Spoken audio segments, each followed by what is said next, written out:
Selamat datang di channel baru. Belum kita mulai, langkah baiknya Anda mendukung saya dengan cara subscribe channel ini agar saya lebih bersemangat dan tak putus asa dalam membuat konten. Pada kesempatan kali ini, saya akan melanjutkan alur cerita Light Novel Tensei Raken Desita Volume 7 Part 4. Tanpa berlama-lama, langsung saja kita mulai.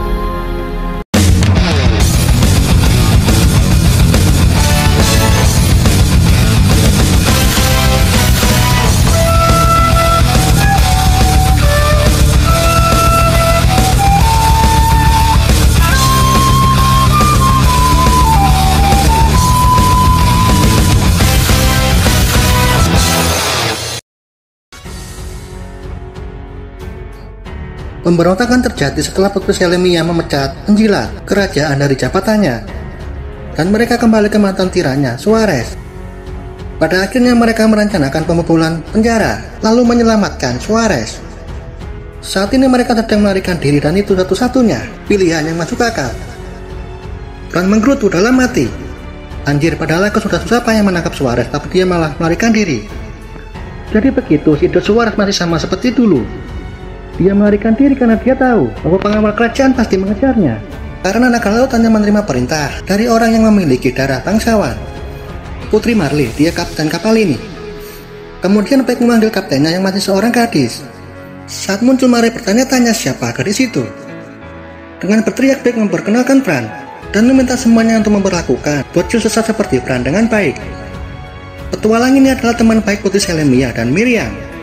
Nona Fran adalah kekuatan rahasia di balik kemenangan revolusi kita. Mendengar itu, para pelaut terkejut dan tidak percaya. Bocil seperti Fran adalah kekuatan rahasia. Fran mendapat sambutan ramah dari para pelaut, dan kemudian Fran berbalik arah dan menatap gadis lalu bertanya, siapa dirimu? Namaku Marley, kapten kapal ini. Marley seorang gadis kecil memakai seragam militer yang mirip kapten kapal selam dan membawa sebuah pedang di pinggangnya. Namaku Fran, seorang petualang. Apakah dirimu saudara Selemia? Itu benar, dan kau bisa memanggilku Marley. Marley terus berbicara yang menyebut Fran sangat beruntung karena tidak bertemu dengan Palusa dan tahu saudara idiot laki-lakiku yaitu Suarez. Fran, asal kau tahu, dia adalah pengkhianat yang berani menodongkan pedang kepada adikku Selemia, dan aku bersumpah akan mengejarnya kemanapun dia pergi, lalu akan kubuat dia menyesal. Marley sangat bersemangat mengumumkan ancaman kematiannya. Kebencian membuat wajahnya terlihat sangat menyeramkan. Fran sangat kagum dengan semangat Marley. Mereka berdua terus berbicara hingga mencapai pada satu pertanyaan. Kenapa kau berada di perairan ini? Dan bisakah aku bertemu dengan kaptenmu? Tanpa berpikir, Fran setuju dan akan memberitahu Jerome. Dengan cepat, Fran kembali ke kapalnya karena merasa akan mendapat pekerjaan ekstra jika berjalan dengan lancar. Saat sampai di kapalnya, semua orang bertanya kepada Fran bagaimana hasilnya. Fran menjelaskan kepada semuanya tentang pertemuannya dengan Marley yang membahas naga laut dan tentang keinginannya bertemu dengan Jerome. Mendengar itu, Jerome sangat panik. Jika menemuinya kita akan mendapat masalah, tapi kita tidak bisa menolaknya. Tidak hanya seorang putih, tapi dia juga mengemas angkatan laut terbesar di dunia ini. Fran, apa kau yakin mereka akan ramah? Fran mengangguk. Ya, itu benar. Namun Jerome akan berbicara kepada Marley. Melihat ekspresi Jerome yang ragu, Fran bertanya, apa ada masalah? Jerome menjelaskan tentang apa yang dia ketahui. Kerajaan Sidoran tidak berhubungan baik dengan kerajaan binatang buas. Kerajaan binatang buas sebelumnya bekerjasama dengan kerajaan Raidos yang berdagang budak dengan stabil. Sedangkan kerajaan Sidoran berada di tengah antara Raidos dan binatang buas. Karena itu kerajaan Sidoran harus tunduk kepada kedua sisi. Siswa akhirnya mengerti sejarah masa lalu sebelum Ridit menjadi raja binatang buas. Penuh tekad, Jerome memutuskan akan menemui Putri Marley.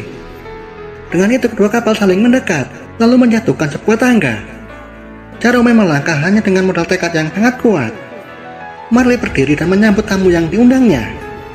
Sedangkan Beck yang sangat khawatir, Beck enggan berada di belakang tuannya lalu melangkah maju dengan marah karena tuannya membuat dirinya dikenal oleh Fran. Rombongan pertama terdiri dari Jerome, Modred, dan Fran.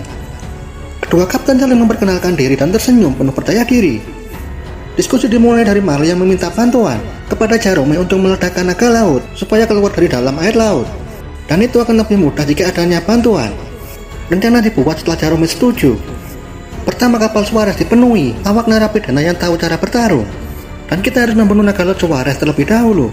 Memang naga itu milik kami, tapi kita tidak punya pilihan lain. Dengan Sisu penasaran dengan Marley seberapa kuatkah dia. Identifikasi Sisu memberitahu bahwa Marley cukup kuat. Dari mana yang dia pancarkan? Sepertinya dia bisa menggunakan sihir. Dia cukup kuat untuk merasakan kekuatan Fran dan Mordred. Rencana mereka akan melibatkan naganya yang bernama Wistar untuk menahan naga laut Suarez yang bernama Valusa. Setelah itu Fran akan naik dan menangkapnya. Sebelum menyetujuinya, Jerome berpikir tujuan utamanya adalah negara binatang buas. Terlebih lagi Fran dan Mordred hanyalah seorang kontraktor dan bukanlah kru resminya. Dengan kata lain, ini seperti menyewa seorang petualang. Namun masalahnya, jika petualang itu memberontak, itu akan merusak hubungan Goa'uld dan pemerintah. Marley memahami kesulitan ini dan tidak akan meminta bantuan dengan gratis. Bantu saya dan saya akan memastikan jalur potensial perdagangan dengan negara Anda. Mendengar itu, Jerome terkejut. Karena tidak hanya dirinya tapi juga menteri kabinet akan berpartisipasi dalam negosiasi ini. Namun bagi Marley, menangkap penjahat itu lebih penting. Tapi tidak masalah jika kalian menolak, dan kami tidak akan memusuhi kalian karena kakakku berhutang nyawa kepada Fran. Jerome memahami bahwa Marley tidak bohong. Namun sebelum menyetujui itu semua, Jerome kembali ke kapalnya lalu berdiskusi akan menerima tawaran itu atau tidak. Jika kita hanya seorang pelaut, menerima tawaran itu sangat berbahaya. Namun sebagai nasional beastman, itu sayang untuk dilewatkan. Kemudian Jerome mengalihkan pandangannya ke arah Fran dan Mordred, lalu memintanya untuk terlibat dalam kesepakatan ini. Dengan menundukkan kepalanya, Jerome memohon bantuan kepada Fran dan Mordred. Bagi Sisu, walaupun ini berbahaya, tidak ada cara lain untuk menolak. Melarikan diri pun tidak bisa, karena kita berada di tengah laut. Dan aku pun tidak tahu seberapa jauh lagi kita akan mencapai daratan. Fran pun setuju, begitu juga dengan Mordred yang mengangkat kedua tangannya penuh semangat. Mungkin jika tidak ada Fran, Mordred akan menolak.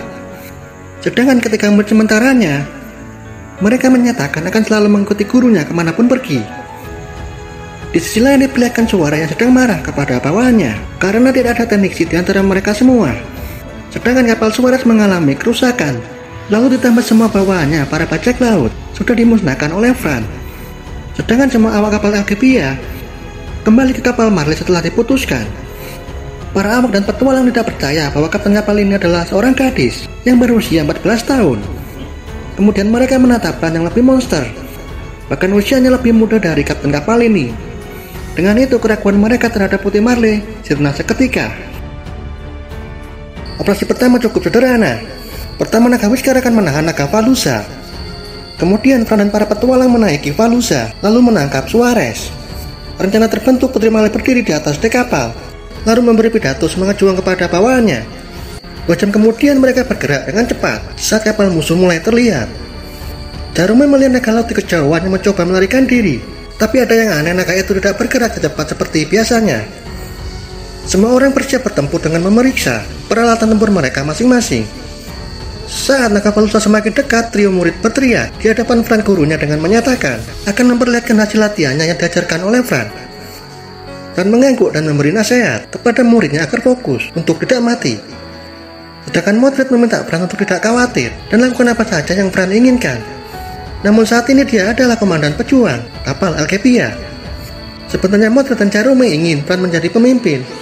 Namun mereka sadar menempatkan Fran sebagai pemimpin itu sama saja dengan menciptakan resep bencana. Musuh sudah dekat dan Marley sudah berhasil menangkap Valusa. Melihat itu, Fran langsung mengaktifkan sihir gerbang dimensi, lalu mengirim para petualang ke kapal musuh. Saat hendak memasuki gerbang dimensi, Fran sudah diperlihatkan kekacauan di kapal musuh. Para musuh panik dan ingin melarikan diri saat tombak Mordred menusuk dan menebas musuh yang berada di jangkauan serangannya. Dengan cepat Fran memasuki mode brutalnya dan langsung membantai menebas leher musuh hingga terpotong kepalanya.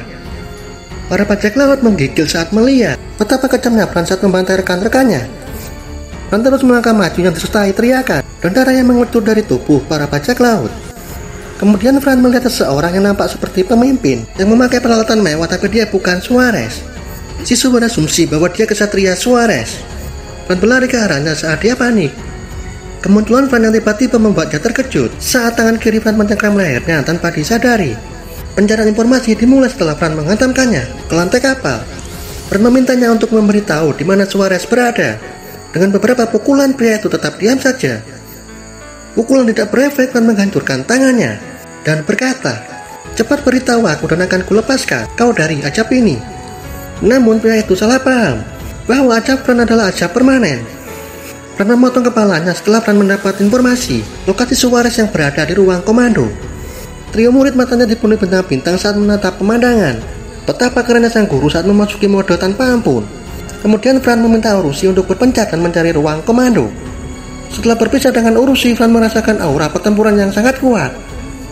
Fran bergerak dan sampai pada satu pintu, dan terlihat pertempuran Modred melawan Suarez setelah Fran mendobrak pintunya. Di pertempuran Suarez terus menekan Modred dengan tebasan kampaknya yang cepat.